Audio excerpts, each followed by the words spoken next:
Hey everyone, welcome to SeniorGolfSource.com. My name's Brett, and today I'm going to share with you some of my favorite at-home exercises to help boost your flexibility in your golf swing.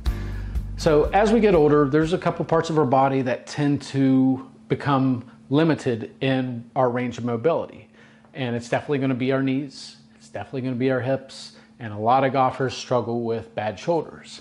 So what we're going to do is understand three simple drills. I'm going to give you one for each portion. So knees, we're going to hit the hips, and we're going to hit the shoulders to help develop your ability to make better moves on the golf ball. That way you can find greater distance and consistency. So the first thing I'm going to do is kind of back out of frame here, and we're going to look at the knees. You know, the knees, they can really be a sore subject for a lot of golfers. If you have bad knees, you know what I'm talking about. So some of the greatest things that you can do for your knees is giving yourself strength, not only from our thighs, but strength from our calf muscles to help support what's going on in our knees. Now, the first exercise I'm going to show you for flexibility is to help stretch out our hamstrings. If our hamstrings are really short, our knees are going to be kind of stuck in more of a flexed position instead of extended position, and there's definite limitations in how we can move. So, definitely take the advice of your doctor over me. So make sure you get these cleared by the doc before you go and give these a shot. So the first thing I'm going to do is I'm going to grab myself an elastic band. This is an elastic resistance workout band. And what I'm going to do is position my body against the backside of a wall. And what I'm going to do is start with both feet directly on the wall. And I'm going to take that band and I'm going to go directly underneath of one of the feet.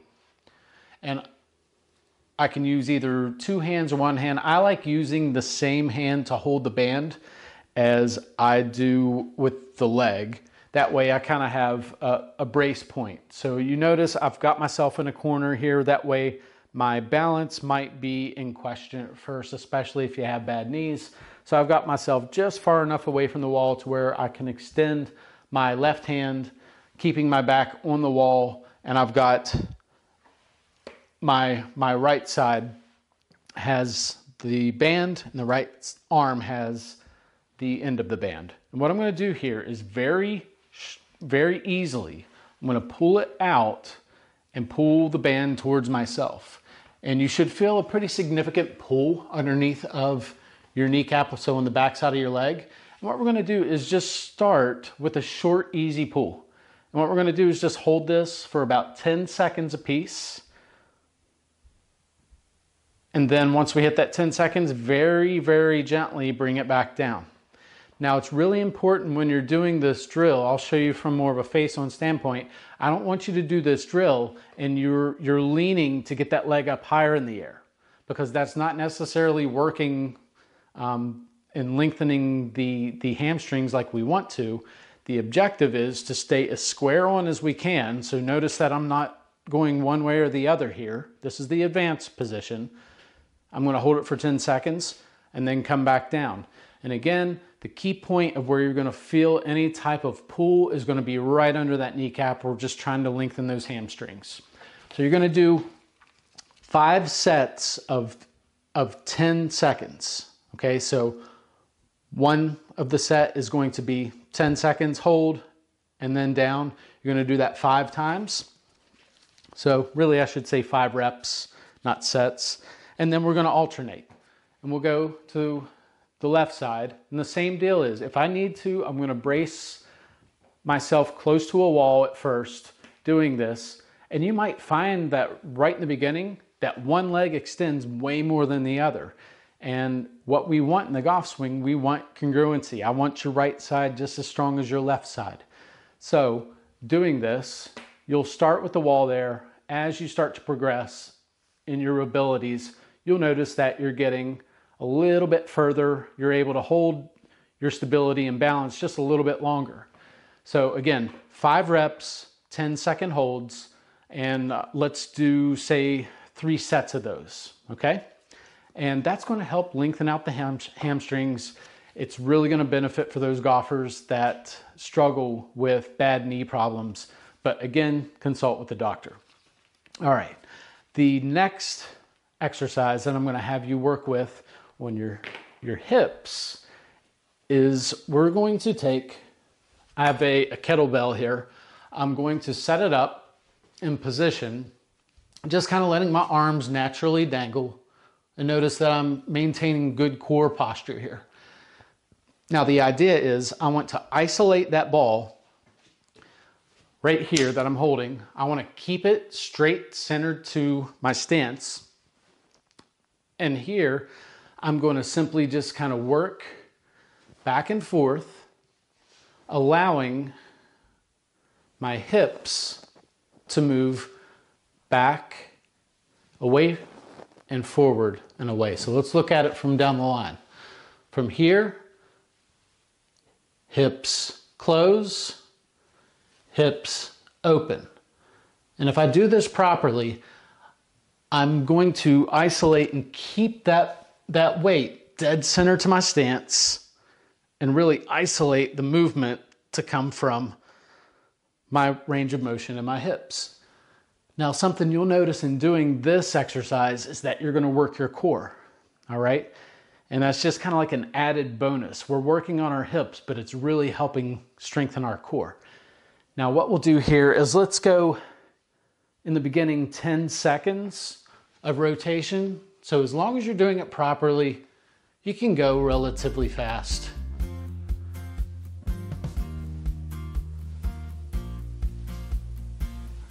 So that would be roughly 10 seconds there. That would be considered one set. Let's do 3 sets of those. You will probably feel a little bit of pull on your lateral muscles in your back. Do this with a weight that you can handle. I do this with 20 pounds. I'm definitely not telling you to do that. You could do this with no weight in the beginning and then work your way into more weight. So here I've got a 5-pound weight. I've got it centered to my stance. I'm going to work on closing the hips and opening the hips.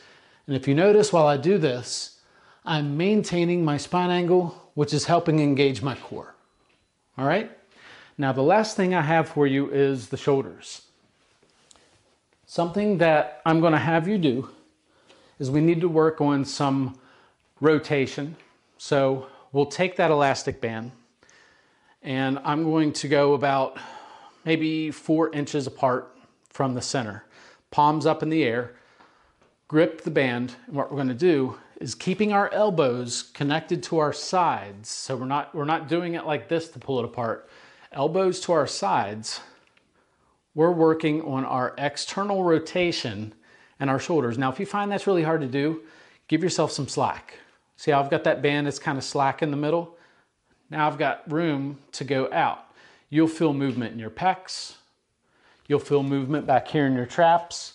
But the objective here is to work on external rotation of the shoulders. As I'm doing this, it's allowing my shoulder to externally rotate, and that's what happens in the backswing. I want to be able to externally rotate. If you're limited, there's a good chance you're going to be here at the top of your backswing. So external rotation, and just like I showed you the drill for your hips, you don't have to do it with any type of band, so you don't necessarily need it, but I do recommend it. So the goal is external rotation, keeping those elbows nice and tight to your side. All right, I'm going to give you a bonus drill for the shoulders. Now what I'll do here is I'm going to take the elastic band and I'm going to put one foot on it. So if I'm doing my right shoulder, I'm going to step on it with my right foot. And the objective here is to work on extension upward, to give ourselves some range of motion with our shoulders.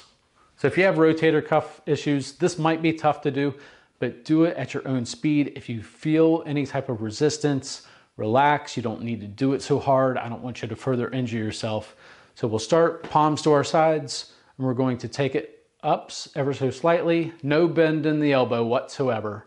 and I'm gonna go up to the point where I feel like I've met resistance. You can see that the band is nice and taut, and from there, that's as far as I need to go for right now.